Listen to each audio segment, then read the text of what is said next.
ഹരി ഓം. എല്ലാ പ്രിയമിത്രങ്ങൾക്കും നമസ്കാരം. ശ്രീമദ് ഭഗവത്ഗീത നിത്യസാധനയിലേക്ക് ഏവർക്കും സ്വാഗതം.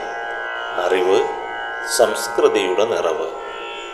ആരെല്ലാം ഏതേത് ഗുണസ്വഭാവങ്ങളോടെ എപ്രകാരം എന്നെ ആശ്രയിക്കുന്നുവോ അപ്രകാരം തന്നെ അനുഗ്രഹം സിദ്ധിക്കുന്നുവെന്നും മനുഷ്യലോകത്തിൽ കർമ്മങ്ങൾക്ക് ഫലപ്രാപ്തി വളരെ വേഗം സിദ്ധിക്കുമെന്നതിനാൽ കർമ്മഫലത്തെ കാക്ഷിക്കുന്നവർ ഇന്ദ്രിയാധിഷ്ഠിതകളായ ദേവതകളെ ആശ്രയിക്കുന്നുവെന്നും അർജുനനെ ഉപദേശിച്ച ഭഗവാനെയാണല്ലോ കഴിഞ്ഞ ദിവസം നമ്മൾ ശ്രദ്ധിച്ചത്.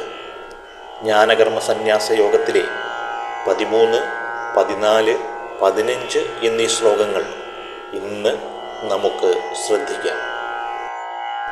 ഓം ശ്രീകൃഷ്ണ പരമാത്മനേ നമഃ. ചാതുർവർണ്ണ്യം മയാ സൃഷ്ടം ഗുണകർമ്മ വിഭാഗശഃ തസ്യ കർത്താരമപി മാം വിദ്ധ്യകർത്താരമവ്യയം. ന മാം കർമാണി ലിംബന്തി ന മേ കർമ്മഫലേ സ്പൃഹ ഇതി മാം യോ അഭിജാനാതി കർമ്മഭിർ ന സ ബധ്യതേ. ഏവം ജ്ഞാത്വാ കൃതം കർമ്മ പൂർവൈരപി മുമുക്ഷുഭിഃ കുരു കർമ്മൈവ തസ്മാത് ത്വം പൂർവൈ പൂർവതരം കൃതം. കേരളവ്യാസൻ കൊടുങ്ങല്ലൂർ കുഞ്ഞിക്കുട്ടൻ തമ്പുരാനെയും കൂടി നമുക്ക് ശ്രദ്ധിക്കാം. ഗുണകർമ്മ വിഭാഗത്താൽ ജാതി 4 ചമച്ചു ഞാൻ, അതിനു കർത്താവെന്നാൽ ഞാൻ അകർത്താവറിക അവ്യയൻ. കർമ്മലേപമെനിക്കില്ല ഇല്ലേതും കർമ്മഫലാശയും, ഇമ്മട്ടെന്നെ അറിഞ്ഞോനും കർമ്മബന്ധമണഞ്ഞിട.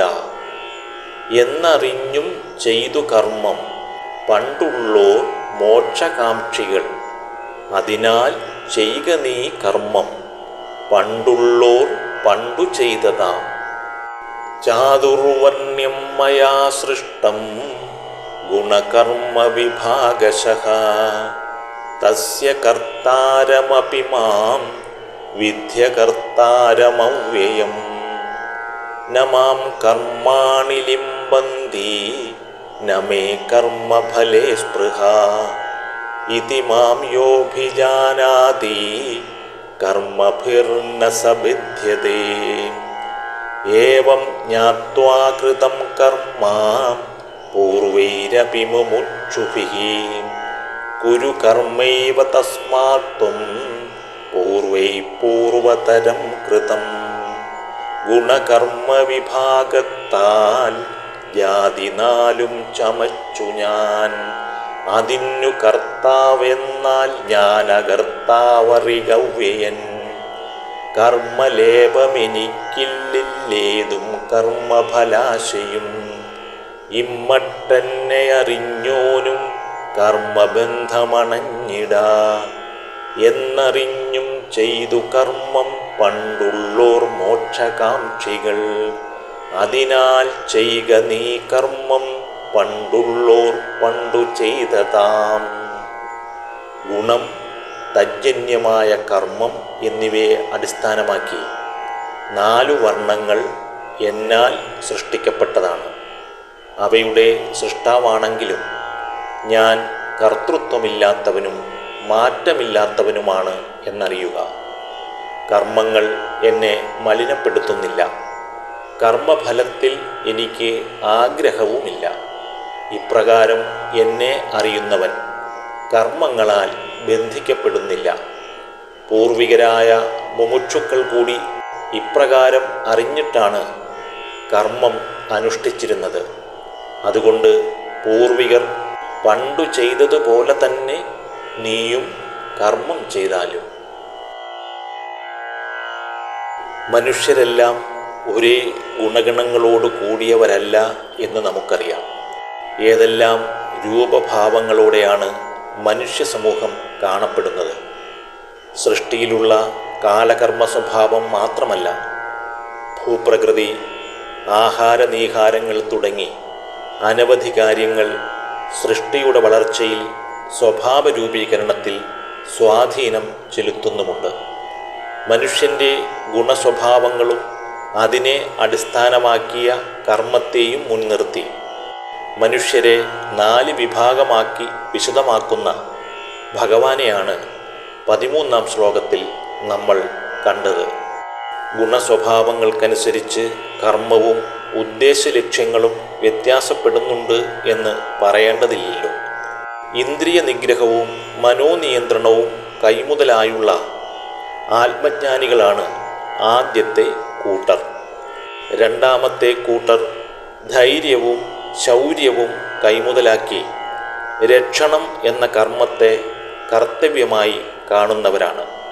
മൂന്നാമത്തെ കൂട്ടർ ധനധാന്യാദികളിലും ക്രയവിക്രയാദികളിലും ലക്ഷ്യം വയ്ക്കുമ്പോൾ 4-ാമത്തെ വിഭാഗം സേവനകർമ്മത്തിൽ നിലകൊള്ളുന്നു.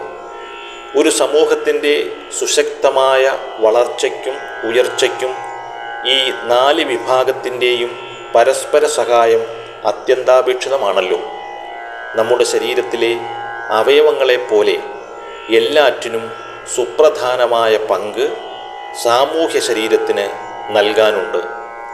സത്യധർമാദികളെ മുൻനിർത്തി ജീവിതം നയിച്ച ഒരു സമൂഹത്തിൽ നിലനിന്നിരുന്ന ചിന്താധാരയാണ് ഇതെന്ന് മറന്നുപോകരുത്. 5000 വർഷങ്ങൾക്ക് മുമ്പ് ഗുണസ്വഭാവങ്ങളെ അടിസ്ഥാനമാക്കി കർമ്മമേഖലയിൽ പ്രവർത്തിച്ചിരുന്ന സമൂഹത്തിൻ്റെ കാഴ്ചപ്പാടാണ് ഭഗവാൻ പാർത്ഥനോട് പറയുന്നത്. നമ്മൾ ഇത് മനസ്സിലാക്കുന്നത് വേദവ്യാസമുനിയുടെ വാക്കുകളിലൂടെയും. ഈ ഭൂമി മുഴുവൻ തൻ്റെ കാൽച്ചുവട്ടിൽ കൊണ്ടെത്തിക്കണം എന്ന സ്വാർത്ഥചിന്ത എപ്പോൾ മനുഷ്യ മനസ്സിൽ ഉദയം ചെയ്തുവോ അപ്പോൾ മുതൽ അധിനിവേശവും ചൂഷണവും കൊള്ളയും സമൂഹത്തിൽ ഉടലെടുക്കുകയും സത്യധർമാദികൾക്ക് യാതൊരു വിലയും കൽപ്പിക്കാതെയുമായി. എല്ലാ അധിനിവേശങ്ങളും ആ ദേശത്തിൻ്റെ തനത് സംസ്കാരത്തിന് നാശം വരുത്തിയിട്ടുണ്ട് എന്നറിയുന്നവരാണല്ലോ നമ്മൾ. താനും കൂടി ഉൾപ്പെടുന്ന തൻ്റെ സമൂഹത്തെ മുഴുവൻ തൻ്റെ കാൽച്ചുവട്ടിൽ വീഴ്ത്തണം എന്ന് ചിന്തിക്കുന്നവരെ സംബന്ധിച്ചിടത്തോളം സത്യവും ധർമ്മവും നാക്കിലും വാക്കിലും മാത്രമായി തീരുന്നതിനാൽ സമൂഹത്തിൻ്റെ വളർച്ചയും ഉയർച്ചയും കണ്ടറിയേണ്ടതു തന്നെയാണ്. ഈ 4 വിഭാഗങ്ങളിലും പെട്ടുപോകാതെ, അതായത് യാതൊരുവിധ ഗുണസ്വഭാവങ്ങൾക്കും അടിമപ്പെടാതെ നിലനിൽക്കുന്നവരുണ്ടെങ്കിൽ അവരെയാണല്ലോ ഗുണാതീതർ എന്ന് വിളിക്കേണ്ടത്. അങ്ങനെയുള്ളവർ കർമ്മത്തെ സമീപിക്കുമ്പോൾ കർമ്മഫലത്തിൽ ആശ വയ്ക്കുന്നില്ല എന്നതിനാൽ കർമ്മങ്ങളൊന്നും തന്നെ ബന്ധകാരണവുമാകുന്നില്ല. നിർഗുണനും നിരാകാരനും നിരാമയനുമായ പരമാത്മതത്വത്തെ പ്രകാശിപ്പിക്കാൻ ഗുണസ്വഭാവത്തിൽ അധിഷ്ഠിതമായ കർമ്മത്തെ അതേ ഗുണസ്വഭാവത്തെ ഇല്ലാതാക്കാൻ പ്രയോജനപ്പെടുത്തുന്നതാണല്ലോ കർമ്മത്തിലുള്ള കൂർമ്മബുദ്ധി.